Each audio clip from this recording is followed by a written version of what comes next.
everyone, it's Ichi here and welcome back to another episode of the Tangerine Knits podcast. If you're new here, my name is Ichi and I am a knitter based in Virginia, and this is a outlet for me to share with you my knitting and crocheting projects. So it's been about 4 weeks or so since my last podcast, and I feel like a lot has happened. And mostly it feels that way because the weather's become really warm. I mean, it's overall been a really warm winter, but lately it's starting to feel like spring, even though we're technically still got a month of winter left. There's just been a lot more opportunities to get out and about and do things outside, which has been a really nice change. I also went on a trip to San Francisco. I went for work, but then I stayed through the weekend with my partner, and we stayed in our old neighborhood in Oakland in the Grand Lake area near Lake Merritt, if you're familiar. And we got to see some old friends, got to do some, favorite activities we had in the area. So that was really lovely. I didn't knit a whole lot during that trip, but I'm totally okay with it. I still have a good amount that I finished that I'm excited to show. I have 4 finished objects, I believe, to show you, and then also some whips. So I also have a couple of swatches that I made. So in my last video, which was the 2023 knitting plans video, I shared a lot of yarn that I had and what I plan to make using those yarns. And I will say that after I swatched, my plans did change a little bit, which I did disclaim in my last video, because although I think planning is really useful, the plans themselves don't always pan out, and that's okay. That's the point of planning, and you adjust. But I'm still really excited about what I have planned for those, so I'm excited to show you. And then lastly, at the end of the video, I'm planning to show you, to give you a little bit of an update on my knitting intentions. So not just the plans of the patterns I wanted to make, but my overall intentions for what I want to knit and how I approach knitting in 2023. So I'll give you an update on that. And yeah, I am excited to get started with my first finished object, which is my Lumme sweater that I'm wearing right now. And I absolutely love this sweater so much. So we'll start with the pattern. It is the Lumme Sweater by Sari Nordland. And I first saw this on Carson's podcast from Carsley Handmade. And she had knit one actually in the same color, and I thought it looked absolutely gorgeous. I didn't even know how to knit color work at the time, but I thought this is probably going to be a pattern that I wanted to go for. So the pattern calls for Cascade 220, which is a worsted weight yarn, but I knit this using the Juniper Moon Farms Patagonia Merino, which is a sport weight yarn. I thought it was DK, but I think, sport and DK are probably similarly enough. I kind of treated it as DK the whole time until one day I looked it up and realized it was sport. So yeah. Starting with the pattern, it is a circular yoke top-down pattern. You first start with knitting a collar in rib, and then you start with increases as you knit the color work. The color work design is really gorgeous. It has these floral motifs, and I believe that the word lume in Finnish means water lily, so this is what the pattern is inspired by. And I think on me, the motifs may look a little bit smaller than the pattern, because in order to knit the right measurements with a much smaller weight yarn, I sized up 2 sizes. So I knit a size 5 in order to get size 3 measurements. And the stitch counts, though, for each of the motifs are the same, regardless of what size you knit. It's just that if you wanted a larger size, you would knit more repeats of the motifs. And so I think to get the same actual width in centimeters, I needed to knit more of these flowers. And so I think overall they look a little bit smaller on me, but I kind of like that. I think it looks just very beautiful and elaborate, and I just love it. So yes, after you knit the circular yoke, doing increases, there is some optional short row shaping that I did opt to do because I like when the back of the sweater is a little bit longer so that it looks pretty even on the body. So the pattern give you the options to do German short rows right after the yoke on the back to make the back a little bit longer. And again, right above the hem at the bottom. At the back as well. So that was pretty interesting to me. I had done German short rows in the back of the sweater right underneath the collar before you do the yoke, but or actually while you're doing the yoke, doing some German short rows in the back to make the back a little bit longer, but I had not placed German short rows under the yoke or above the hem. It didn't occur to me that you could do that, but that was really interesting. And I think in a recent video by Inga from Knitting Traditions, she also talked about placement of German short rows to make your piece look as neat as possible. So that was a pretty interesting thing to think about. And if I do choose to add German short rows to any patterns in the future that doesn't call for it in the pattern itself, I can consider these other places of adding the short rows. I think for this colorwork circular yoke, it makes a lot of sense to put the short rows after the yoke, because it would be pretty difficult to kind of do that do short rows while you're knitting the colorwork, especially because I think when you're knitting it flat, the tension may be a little bit off when you're knitting the colorwork flat versus in the round. So yes, after you split for sleeves, you can knit each sleeve, and there's some more colorwork on the sleeves, which I think is just darling. I love this so much. So I did make a mistake in the sleeve colorwork. I don't know if you can see.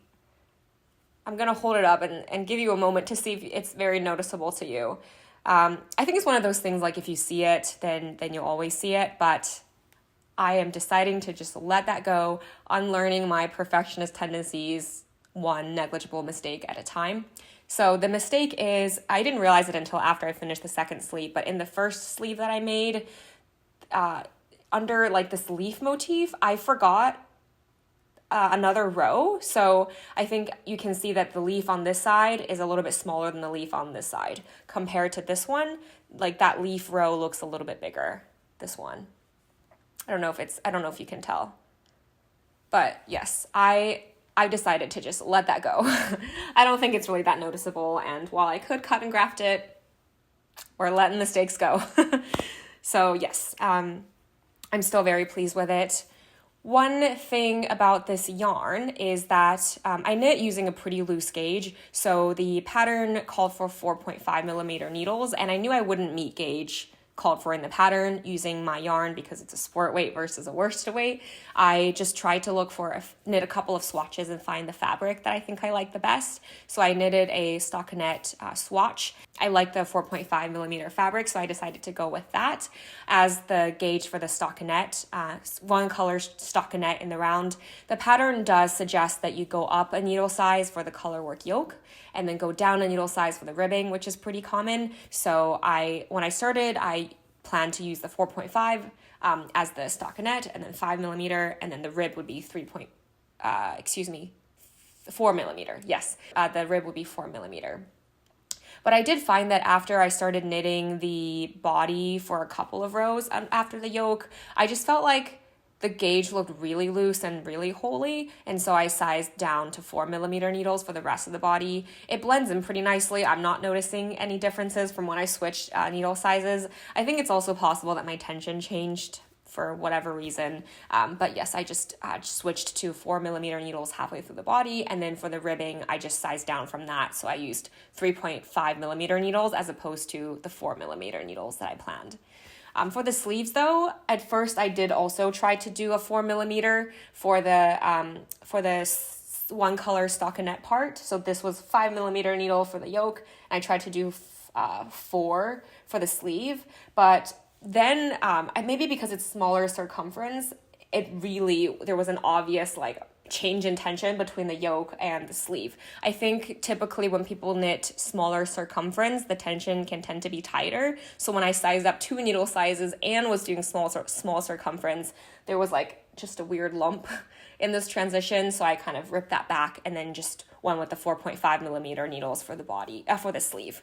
So yes, the sleeve needle size ended up being 1 size bigger than my body needle size. And then, for the color work, I sized back up to a 5 millimeter needle. And then for the ribbing, I went to a 4 millimeter needle. So that is how so that's the needles that I used. One thing I did come across with this yarn is that I was trying to put on the sweater and I broke the bind off on the bottom ribbing. Just, you know how when you're putting it on, you're kind of stretching the sweater a little bit so you can put your arms through. And I was like, shoot, what am I supposed to do here? And I don't know. See, I thought it was because of my tension, but when it was binding off, I don't think I I don't think that had to do with like the fabric itself. It's just my Italian bind off. So anyway, I tried to think, okay, maybe I'll unpick it and then, redo the bind off and re-knit some of that ribbing.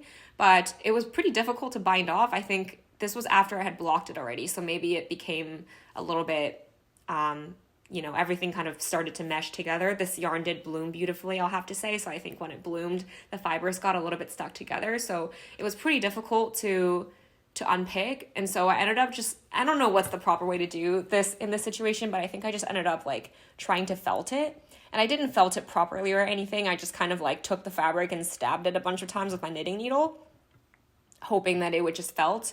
And so far it's held up. So I think I'm just going to let that be.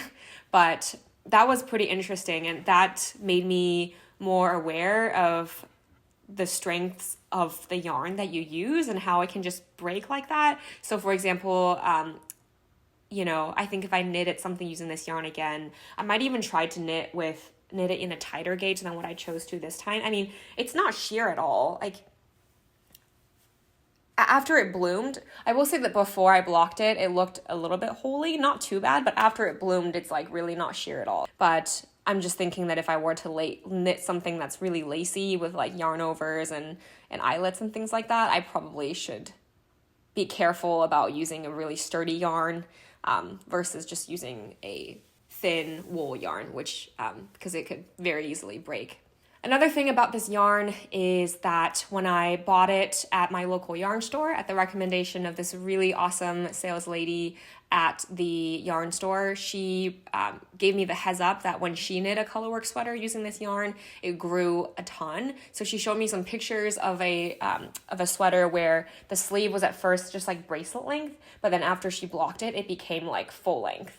So I was like, okay, I have been warned. I wanted to make sure that, before I got to the color work and before I got to the ribbing on the body, that I know how much the yarn's going to grow after blocking. So before I got to the ribbing on the body, I put the stitches on hold. And then when I got to like about here on both of the sleeves, I put both of the sleeves on hold and then I blocked the sweater like that. So I can figure out how much the length of this body and the sleeves would grow after blocking. And I did measure before and after blocking, and surprisingly, it didn't really grow almost at all. And I'm not sure why that is. Like, I definitely believe that that's what the salesperson at my local yarn store experienced. Like, I saw the pictures, but I don't know if it's because she knitted it with maybe even a looser tension than I did, or maybe it's the way that we laid it out to dry that made hers grow a lot and mine didn't. So that was an interesting finding. I'm glad I tried it anyway, just to make sure, because I know a lot of people have experienced where, they knit the sleeves or it looks about right, but after blocking it becomes too long. And, with a color work at the end of the sleeve, it's more difficult to undo and to fix. So I decided to just better be safe than sorry, to just block it before I move on. And it ended up not being the most necessary in this case, but I'm not mad that I, did it just in case to be safe. The last thing that I have to say about this yarn is that it is absolutely lovely. It feels so nice. So if you're new to the channel, I have mentioned previously that I unfortunately have pretty sensitive skin. A lot of wools I find to be pretty itchy, and I typically just wear a shirt underneath, and it's not the biggest of deals. But this one I can wear next to skin and it is not itchy at all. It is extremely comfortable, and I was just so happy to experience that. Like, I don't know. I didn't think it was possible that I could just comfortably and happily wear wool next to skin. But yeah, that was really, really lovely. So yeah, it is a lovely, cozy Lumme sweater, and I'm very happy with it. Oh, and I will say that I shared this yarn as an acquisition in my episode 1, I believe. And then so many of you commented saying that the Juniper Moon Farm Patagonia Merino was also your favorite yarn. And so that made me really excited to try it. And I'm just really happy to find that it is so lovely to knit and also to wear. Oh, the one thing that I did experience, and I'm not sure if anybody else has come across this yarn did make me sneeze and cough a lot while I was knitting it. And I'm not sure if it's the yarn or if it's because it's just a very dusty skein. I know I'm allergic to dust, so it could be dust the more I thought about it. But eventually at some point when I was knitting this, I had to wear a mask. I would just be coughing like I have the plague. And my partner would be like, are you doing okay? And, it was flu season and I was like, okay, am I sick? But as soon as I go outside or put away the yarn and vacuum the area, like I'm totally fine. So I think it is something about the yarn, but jury's out if it's the wool or just dust. I'm not really sure what it is.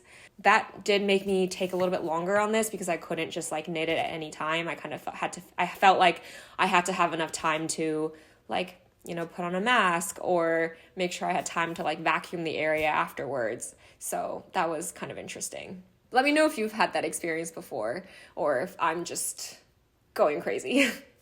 Okay, next up on finished objects, I have another Sari Nordland pattern, and this is the Laulu Shawl, and it is knit using Shibui Knits Haven in the color Paprika. This yarn is 80% extra fine merino and 20% cashmere, and it is so lovely, so soft, and just a little bit fuzzy. Maybe that's the cashmere. So this was my Chinese New Year cast on this year. I casted it on Chinese New Year when I came home from having a dinner party with my friends.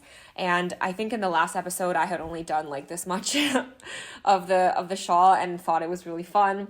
And I can say that it has indeed been just extremely fun to knit.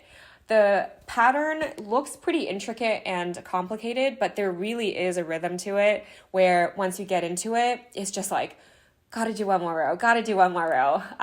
It was extremely addicting and I had a great time.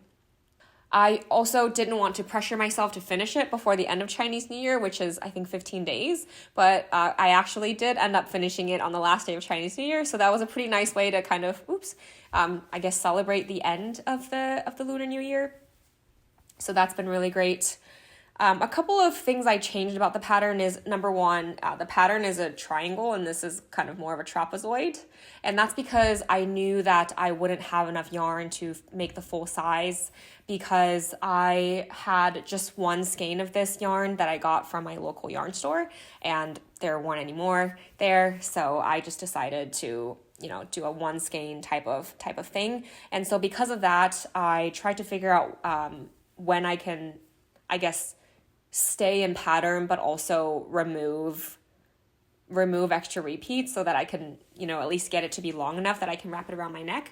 So what I ended up doing is that after knitting I started using just the pattern, doing it as is, but then when I got to this point, instead of continuing to increase so it becomes a triangle, I just stopped doing additional repeats and I stopped doing increases and just knit straight following the pattern.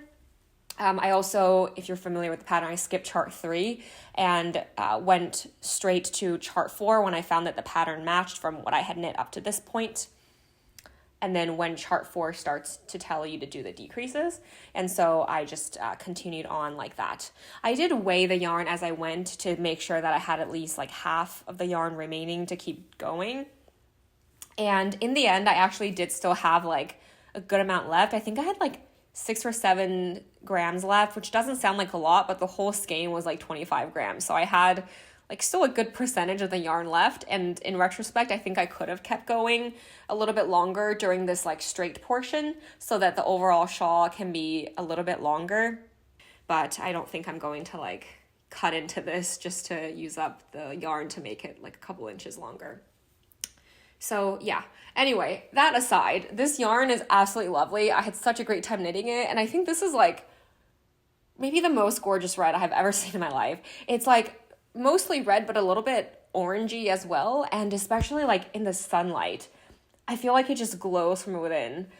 Oh, it's so stunning. I wanted to wear this with my like camel coat, but again, it's been a pretty warm winter, so I honestly haven't worn that coat a whole lot. I also think that the length is unfortunately just a little bit too like in the middle. Not really sure what's the best way to wear it. I think some people did a pretty large, did additional repeats and made it really large and they just wear it like a shawl.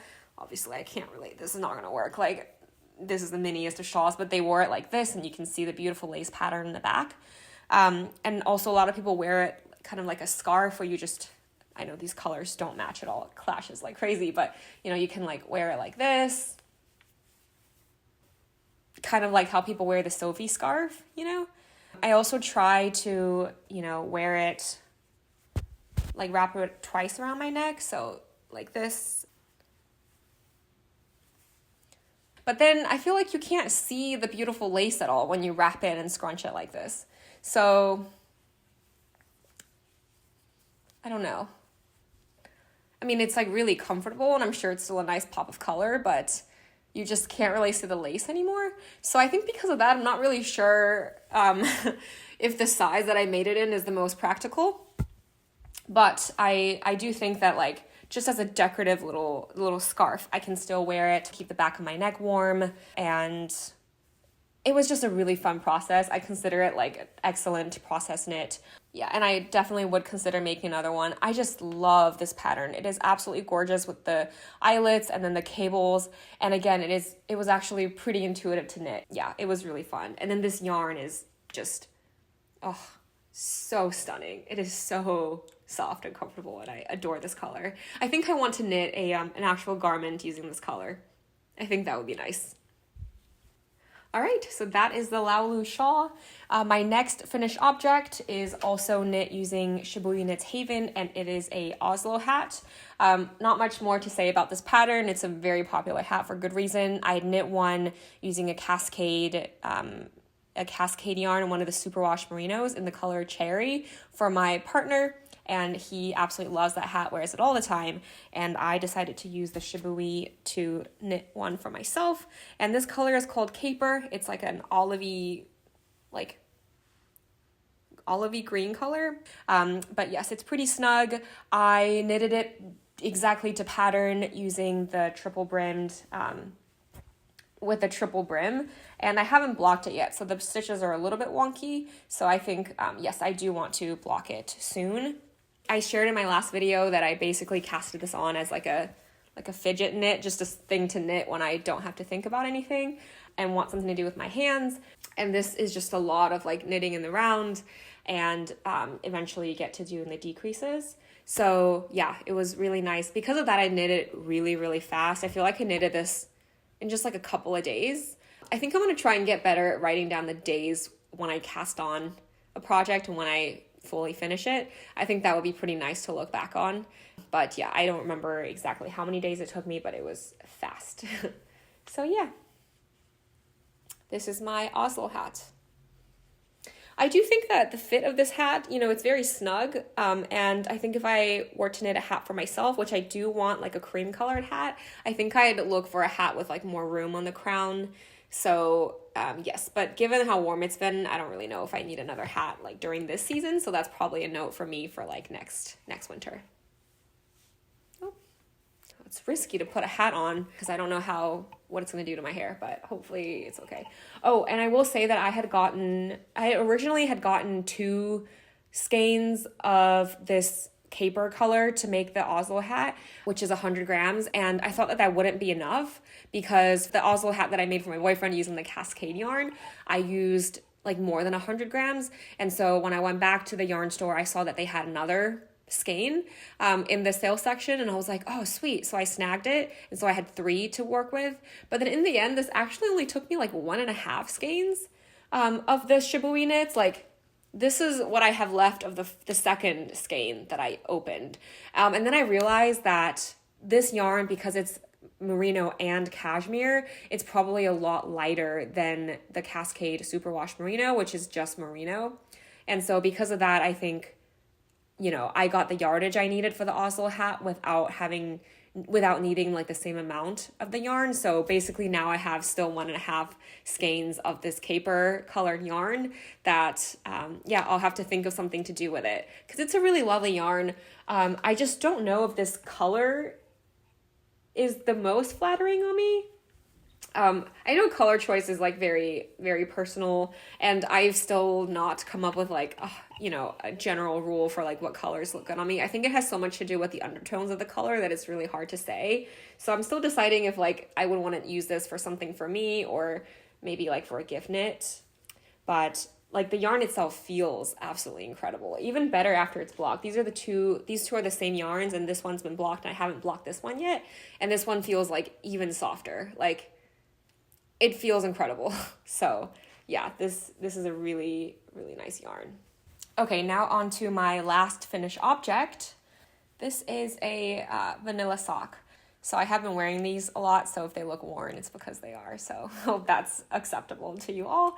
This is made using the Schachenmayr Regia Line yarn, and the color is Masi. I think it's a discontinued color. I got this on Wool & Company a while ago, actually. They had a couple of the self-striping colors on sale, and I had wanted to try the Regia sock yarn. And I really like this color because it reminds me of a sunset, especially like having just come back from the Bay Area. I feel like in the evenings you get like these gorgeous purple and orange sunsets over the bay. And yeah, I think it's a really cool colorway.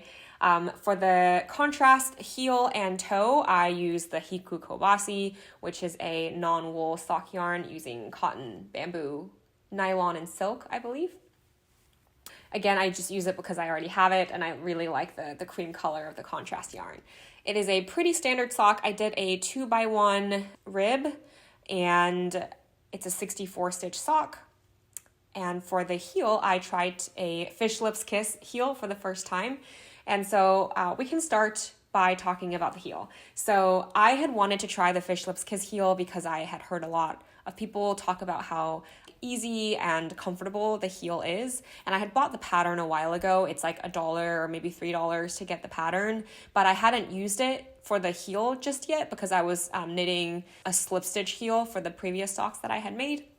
And the pattern is really long. So it did take me a long time to kind of parse through what is just general sock fitting instructions and then what is like the actual heel stitches.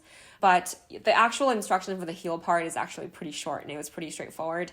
And the heel is basically just a method of doing a short row heel. And the benefit of that, I've learned, is that the stitch count for your sock remains the same. So you know how if you do a slip stitch heel after you do the heel and pick up stitches, there's a lot more stitches now on your needles compared to what you originally casted on for the leg. And so you have to do the gussets in order to decrease down to the right number for the foot. Well, you don't have to worry about that for a short row heel or the Fish Lips Kiss heel. So basically you knit, for me it was 64 stitches. I knit a 64 stitch leg, and then I knit the heel, and then down for the foot, like I still had 64 stitches. So I just kept going and didn't have to worry about the gusset decreases, which I thought was nice to not have to worry about that. The other benefit of the heel that is being like advertised is that there are no gaps. So in this area between the heel and then the foot, like there's literally no gap. Here, let's see if I can show it a little bit better. Yeah, there is just literally no gap. I did find a tutorial on YouTube on how to adapt the pattern to use a contrast heel because the pattern itself doesn't say that. And it's pretty straightforward. I don't think it's too difficult to do. So that was really nice. The other benefit of the yarn of the heel is supposed to be the fit compared to other short row heels. I do hear a lot of people talk about how, like short row heels don't fit their foot. And I know like heel fit is very individual. I feel like I can't really comment yet on how well this heel fits because for some reason the sock overall is just a little bit big for me. I feel like in the past I typically do a 64 stitch sock and they fit just fine, but this one is just like looser, so I think it may have to do with the yarn, but the heel generally looks like it has a pretty generous fit, so I think jury's still out for me on whether this is a better fit or not. I mean, it fits just fine, it's just that the whole sock overall is a little bit big. And then lastly, in terms of the look of the heel, I think it looks, more like a commercial sock heel, and it looks fine. It's just a heel. You can't really notice it. I do think it's funny because the last time I finished a pair of socks was for my boyfriend, and he really liked the slip stitch heel for the heel flap and gusset. So I was like, okay, I will not try the Fish Lips Kiss heel for your sock. I'll do the slip stitch heel because you like the look of it. And then I think when I finished this sock, I was like, hey, look, I tried a different heel. And he was like, oh, is it different? How is it different? And I was like, okay, I guess it doesn't really matter to you how the sock is knit because it just looks like a heel to you. Anyway, it doesn't matter. I know it's like a pretty niche thing to like be able to recognize, so like I don't blame him at all, but I just thought it was really funny that I was like, okay, he really likes the slip stitch heel, so let's include that, and in the end, it just looks like a sock heel to him. So yeah, overall I I would consider doing the Fish Lips Kiss heel again.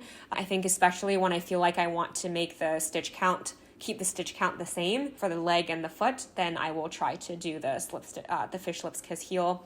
And I think for me, I do still like the look of a slip stitch heel on the heel flap and gusset. So yeah, but yep, these are my sunset socks. I've been wearing them to sleep mostly, and I think they will definitely just be house socks because they are a little bit loose. I've tried to wear them out in like my Birkenstocks, and they just kind of like are flopping all over the place, which is not a big deal because I was doing that just to be comfortable. And I have not yet blocked this because honestly, like I was so into wearing them that I didn't want to sacrifice like a day of wearing them in order for them to like block.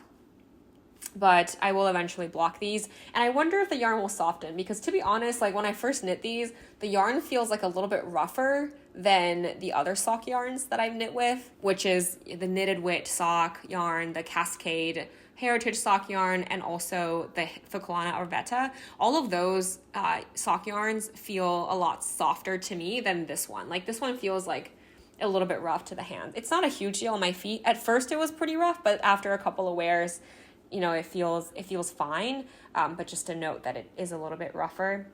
And the other thing I have to say about this yarn is that the yarn cake was an absolute nightmare. So this is what I have left of the yarn, and it is so tangled. This was probably the most frustrating thing that I've had with knitting this. Basically, I would try and pull some yarn out, and I could knit like maybe a couple of rounds before I have to just like sit there and spend a couple of minutes to like untangle. And at first I thought maybe it's because I was pulling out the middle, but honestly, like most other yarns don't have that problem. I can pull from the middle and it's just fine.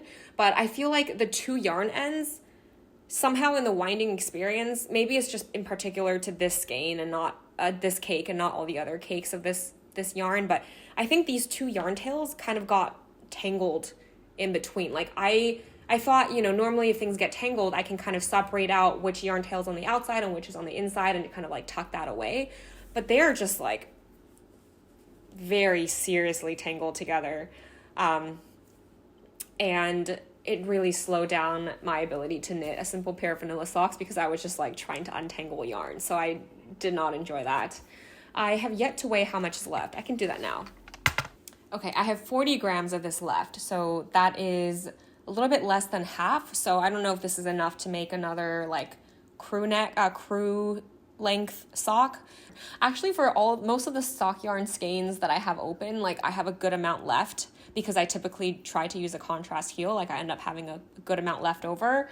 And so yeah, at some point I'll need to think about how to use up all of my like half skeins of sock yarns. Now on to whips, and I'll start with one you've seen before, which is the ovis sock. So I finished one sock. I think last time I got to somewhere in the middle of the sock. I hadn't knit the heel or the toe yet.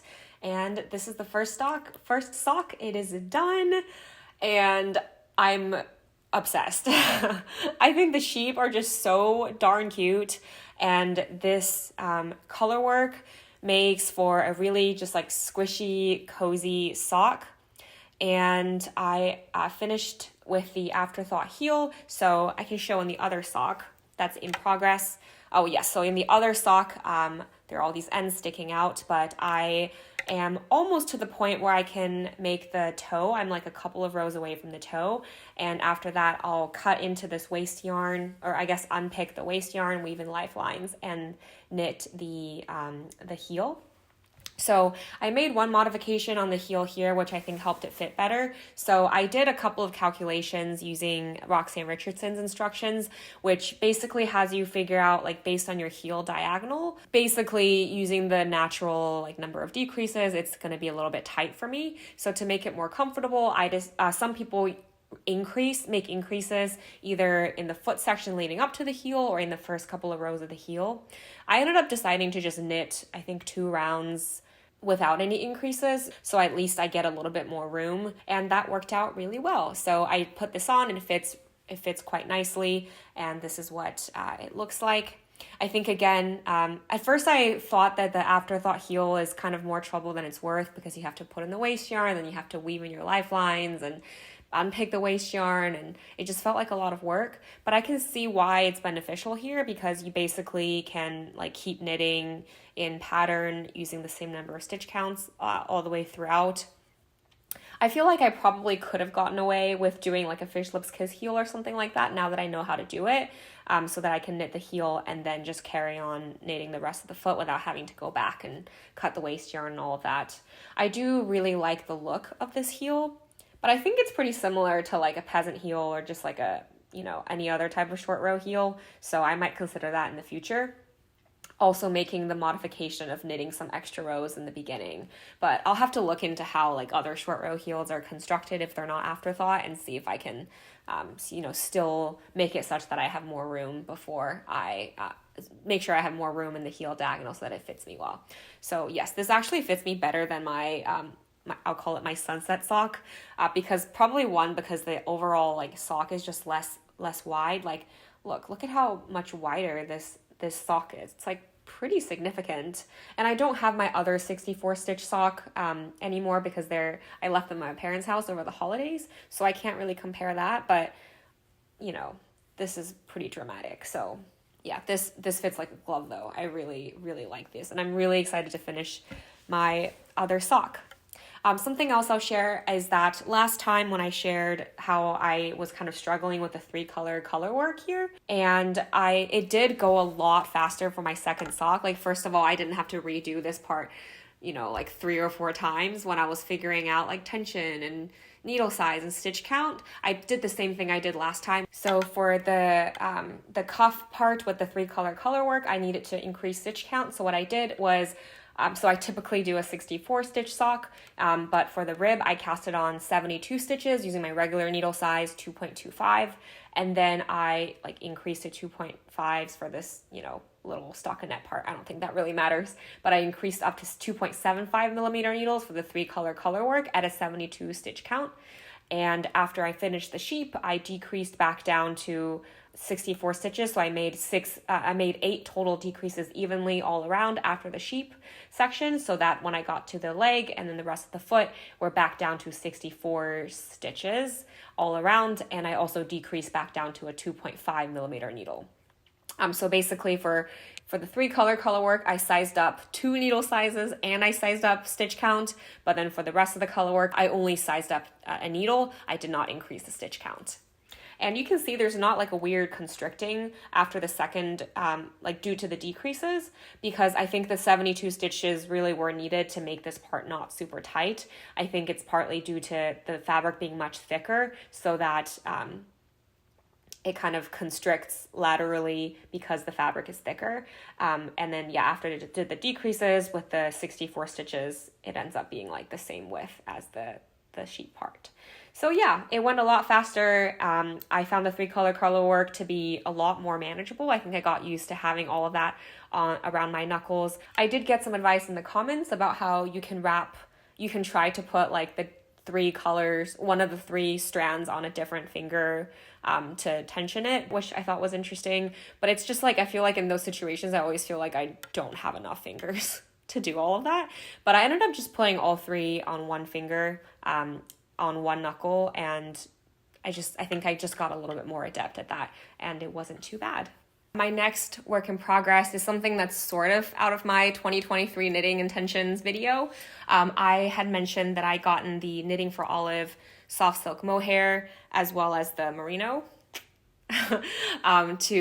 because I wanted to try this yarn combination, and because I didn't know like how I would tolerate mohair, and because I didn't know if I would like it. I wanted to knit a vest because it's something that I wouldn't really wear next to skin probably, and it's not as much knitting as a sweater, so it seems like a low stakes way to try out this infamous yarn combination. And the color is dark ochre and dark cognac, I believe, for the merino. And I, in my video, said I wanted to make the Friday slipover, but I decided that I wanted to make a v-neck.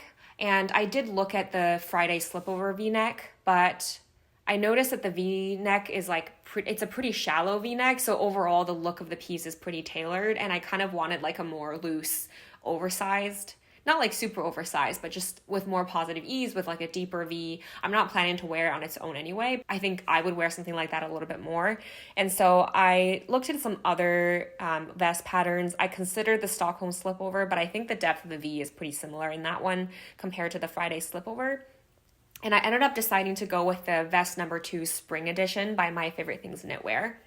And so I can show you what I've got so far. I'm at a point where it's like probably the least convenient to show because well, let me try and show it, pull it up. All right, does this work? So many strings attached. All right. Can you kind of see that? So this is what I've got so far. It is a V-neck vest, and based on the pictures, it looked like the V is just like a little bit deeper than what I saw on the petite knit V-neck slipovers. And they have another pattern that is just the regular vest number 2, but that one is using a larger gauge. I think it may be like DK and Mohair as opposed to fingering and Mohair, and then it's got even more positive ease. So I went with this one, and I think it's knit up pretty well. This was overall like a really fast knit. I casted this on, I think like a week ago. I think I casted this on last Saturday or last Sunday. And within one day, I finished the 2 front pieces and the back panel and was like a couple of rows away from being able to join in the round. And the body took like almost no time at all.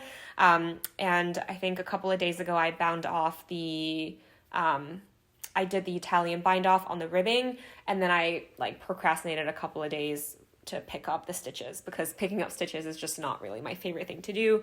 Partly because I just feel like it's a little bit hard to tell whether you've picked up. It's just hard to pick up all the stitches that you're meant to pick up. So in this case, I believe I was supposed to pick up like every stitch, but I ended up still not picking up all the stitches that they say to. And I'm not really sure why that is. Like, where do those extra stitches go? Like, am I supposed to pick up 2 stitches? Am I supposed to like pick up 2 stitches within the same stitch? You know, like going one stitch, pick up a stitch, and go in the same stitch, pick up another stitch. I'm not really sure if you're supposed to do that or not. And I tried my best to not miss any stitches. And something I typically try to do is, for example, if I know that for like this section, for like the left front section, if I know I'm supposed to pick up, let's just say 100 stitches, that's not the right number at all, I would fold it in half and then put stitch markers. I would like fold it in half and then fold it in quarters to basically like roughly divide up the work into like equal pieces and know that, okay, like in this quarter of the fabric, I'm supposed to pick up a quarter of the stitches. So like by the time I get to the stitch marker, I want to check that I have about that many stitches before I move on. So I generally have an idea of whether I'm picking up the right number of stitches so that it goes evenly versus like me, coming to the end of the piece and realizing I still have 10 stitches to pick up and just like picking up all those stitches in like this much fabric so that it puckers in that area. So basically it's a way to help me make sure I can pick up stitches evenly. But I think what happened in this case, and it happens, in other cases too, is like I got to, the back and I had like X number of stitches to pick up. And I just can't find the stitches to pick up. Like, I think I missed maybe like 5 or 6, maybe 6 or so stitches in the end. I picked up the right amount on the left front, like on either side of the V, but on the back, like I was picking up like basically between all the like upside down V's, which is how you normally do that. And they're just not that many more stitches there that I could see. So I'm not sure what that is. And I'm hoping that it doesn't make a huge difference. Maybe the back neck opening would just be a little bit tighter, but I don't think it would be the biggest deal. Yeah, I don't know. Am I supposed to like pick up multiple stitches on the corners? But anyway, I have picked up the stitches, and then the pattern gives you directions for making this this V. I believe it's called a mitered V. It was really simple to make. At first I thought it would be pretty complicated, but it's quite simple. So that was good to hear. And yeah, I think I'm almost done making the rib, and then we just have to bind off. It's a bunch of stitches to bind off, but it's okay, I can do it. And then just doing the armholes. I tried this on briefly, obviously like it's rolling in a lot because I don't have the ribbing yet, and it's like a pretty loose fit. I think it's the fit that I want. So yeah, I'm excited to try and finish it. The jury's still out on how my skin tolerates mohair. It's not as itchy as I thought it would be, which is excellent news, but it's not like, you know, to a point where I can't feel it at all. So I think after I finish it, I'll just have to wear it for a little bit to see how I like it. Because if this unlocks mohair for me as a fabric I can use comfortably, I would be very happy. I guess the other thing with mohair is a lot of people comment on how warm it really is. And again, in a pretty temperate climate, I guess that could be another limitation. Like a lot of gorgeous patterns that I see, you know, look really nice with mohair. And I think Knits by Mandy talked about this recently in her video. She made a Whitmore cardigan that I think is absolutely gorgeous, and I really want to make a pattern like that. And that pattern calls for mohair, which I think contributes to the look of it, looking really fluffy and like ethereal and airy and beautiful. But she was saying that even though it looks like a spring cardigan, in her climate, it's just like too warm to wear in the spring, which I think is a really fair point. So all that is to say, I'm interested to see how I like mohair, and I'll let you know what I think after I finish this piece. So yeah, I'm hoping that by the time I have the next video, this will be done. I have like a shirt dress that's a light beige color, and I think this will look really good over it, and that's a pretty springy look. So hopefully I can have this soon so I can wear it like that. Oh, and in terms of the amount of yarn that's being used, I think the pattern called for 3 balls each of the Knitting for Olive soft silk mohair and the Knitting for Olive merino. And I'm on my 3rd ball of mohair. I just started it at the neckband. And then I'm actually still on my 2nd ball of merino. You can see I'm almost done with it, but I think I will have barely just cracked into the 3rd ball of the merino. So I think I should have a good amount left over. Okay, those are my 2 works in progress. I typically have like 1 garment on my needles at once, so after I finish this, I cast on the slip over, and now I'm like almost done with this. So I'm doing a couple of swatches to figure out what I want to knit next. I want to show you the swatches. The first one is the Filcolana Peruvian Highland Wool in the color Fisherman Blue. I also showed this in my Knitting Intentions video. I wanted to make a sweater number 23 using this, and I did 2 needle sizes to see which fabric I like more. I think I used 5 millimeters and 4.5 millimeters. This is my cast on edge, and I put a little slip knot on the end of my bind off edge, so I know which square is which, and I did the larger size first and the smaller size. That's kind of how I kept track of which swatch is which. And originally I thought this would be the next thing that I casted on, but I don't know. I'm just like not too inspired to cast this on right now. I think because it was so warm over the last week or so that I was making this swatch. It's a really lovely yarn. It's definitely got some dimension to it. It's one of the melange colors, so it's not just like one flat color. The yarn feels really soft. Like I'm like aware of it, but it doesn't feel like super itchy. So I'm glad I have this swatch, but I think I'll maybe sit on that a little bit, and when inspiration strikes, I'll cast on using this yarn. The next thing that I swatched up is the Plucky Knitter Primo Fingering in the color Garnet Martini. This is a primarily superwash wool with some cashmere content and like 5% nylon. So I feel like this is the perfect shawl yarn, but I wanted to make a garment. So I got this again at my local yarn store. They had a clearance section, so this was all half off, and they only had 2 skeins left. So I grabbed both of the skeins thinking that I can make a tank top or something like that. And then in my knitting plans video, I figured that I should have enough to make a cumulus tee with like elbow length sleeves. And so that's what I plan to do when I swatched. The pattern for the cumulus tee called for a 3 millimeter needle, but I don't think that's super common in the US. At least I don't have a 3 millimeter needle in my Chow Gu set. So I ended up swatching with a 2.75 millimeter and then a 3.25 millimeter. Yes. So the size above and the size below a 3 millimeter. And this one I'll have to look at my nose to see which one is which. So yes, this is a fingering weight yarn, but for whatever reason, I can't get the fingering gauge. The gauge called for in the pattern is 28 stitches per inch, which I feel like is pretty standard for a fingering weight yarn. But here I'm getting like, I think like 23 or 24. I'll have to look at my notes. I quite like the fabric too, so I don't know if I want to knit it like even tighter. And also sizing down to like a 2.5 millimeter needle to knit a garment just sounds like pretty daunting. So I was kind of like, okay, I'm not really sure what to do now. I don't know if I can really knit the Cumulus tee. And I looked at the Cumulus blouse pattern as well, but the gauge for that is like 18 stitches. Also, I feel like I'm just not the most confident anymore that I have the right amount of yarn. So the Cumulus tee calls for a little bit more yarn than I have. And I feel like I'm okay to knit it a little bit shorter in the body. And also if my stitch is larger, maybe I can also use less yardage to get the same size. But I feel like it's going to be tight. And I feel like if I can't knit the sleeves to at least elbow length, I feel like I would only really like the piece if the sleeves at least go up to elbow length. I don't think I'd really want just like a short sleeve V-neck t-shirt in this color and yarn.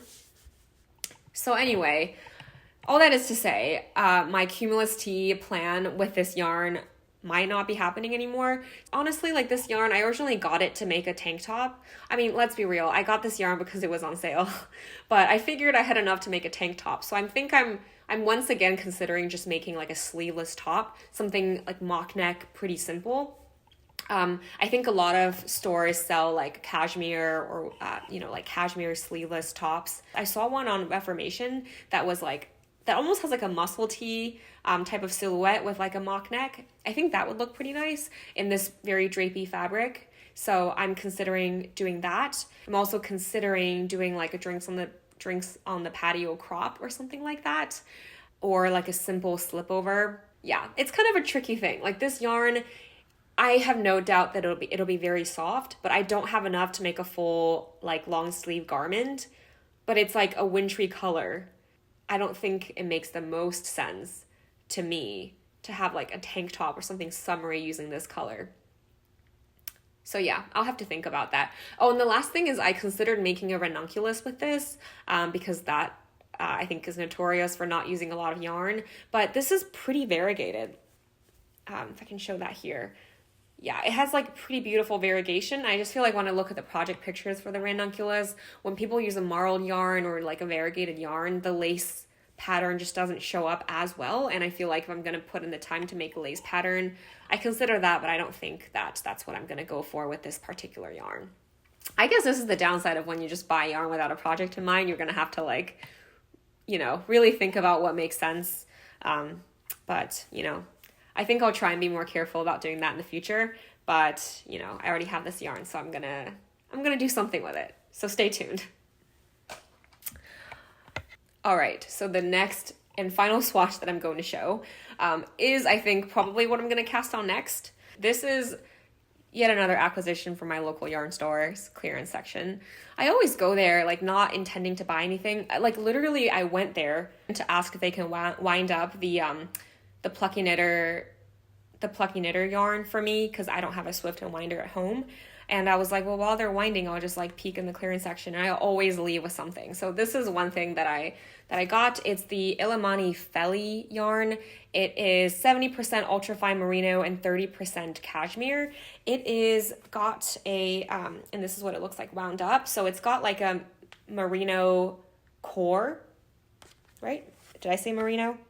Yes, it's got a merino core, and then it has like fuzzy cashmere blown on top of it. I believe they call it blue clay. It comes in 50-gram hanks, and each hank is 164 yards. The color is called Bone and Ash, and that's a pretty metal name for like such a fluffy, soft ball of yarn. I also feel like Bone and Ash could be a fantasy novel title. I wouldn't be surprised if it was.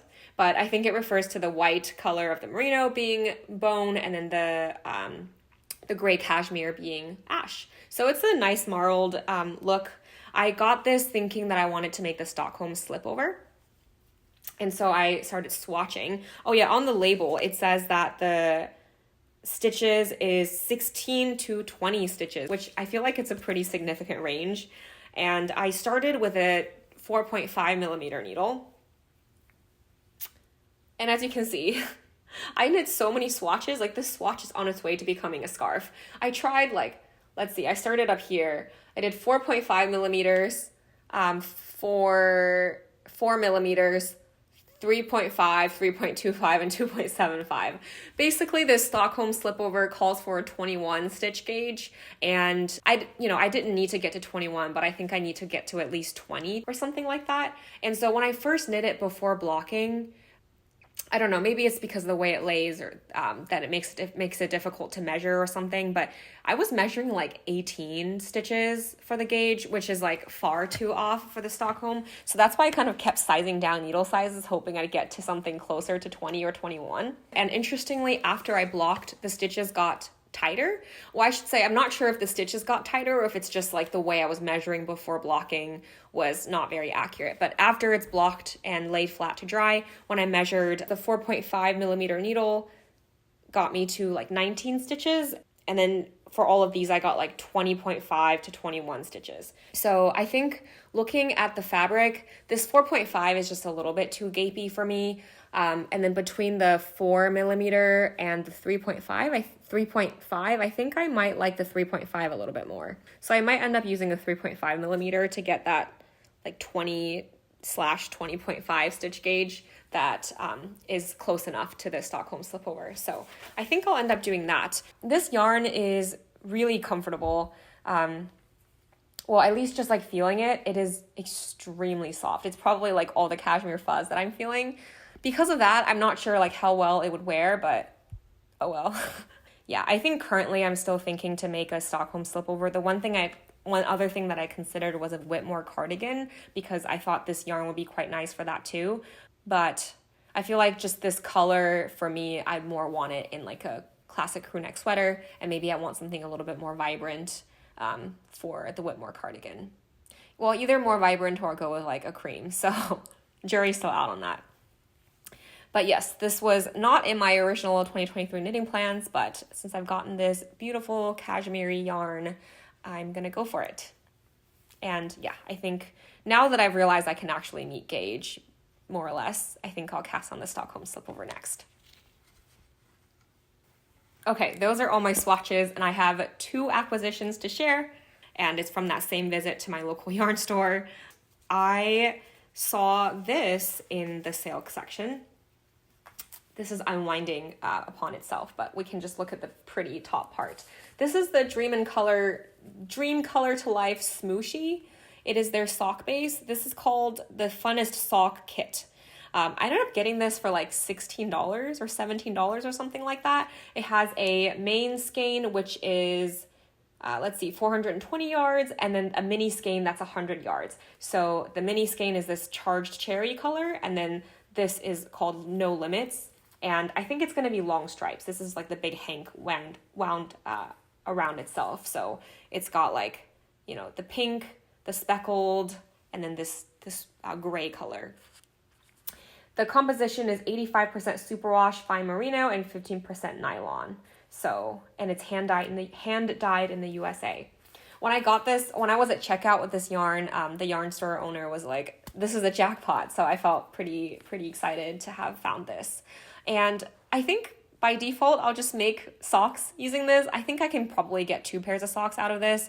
2 pairs of socks for myself, but then it's always like, do I really need 2 pairs of the same socks for myself? So we'll see. I'm also like open to using this in like a tank top or something like that. I'll have to see. I'm not typically that into garments that are super variegated and self-striping. I feel like for this type of yarn, I like it more in a sock, but we'll have to see. I'll see what I end up wanting to do with it.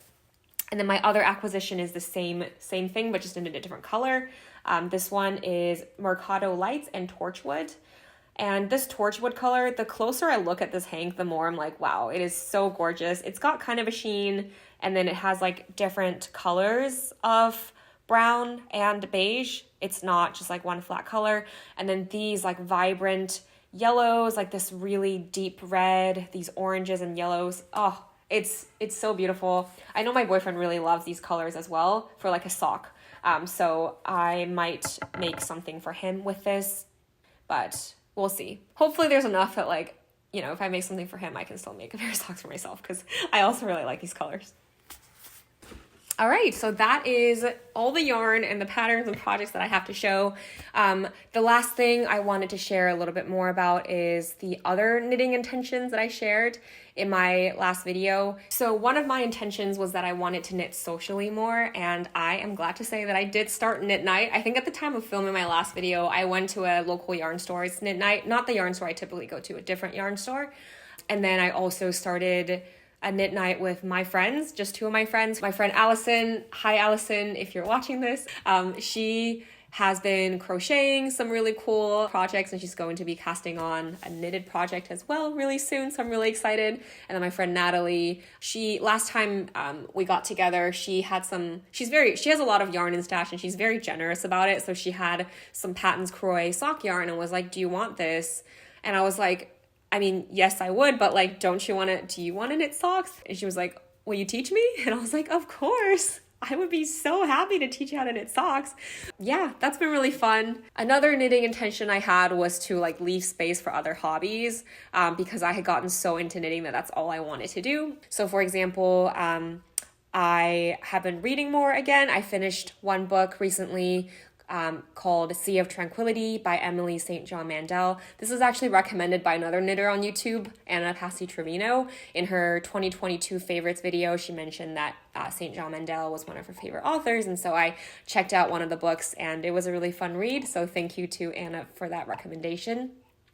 And also, I started another book called Giver of Stars by Jojo Moyes. I kind of picked it because it was available at the local library.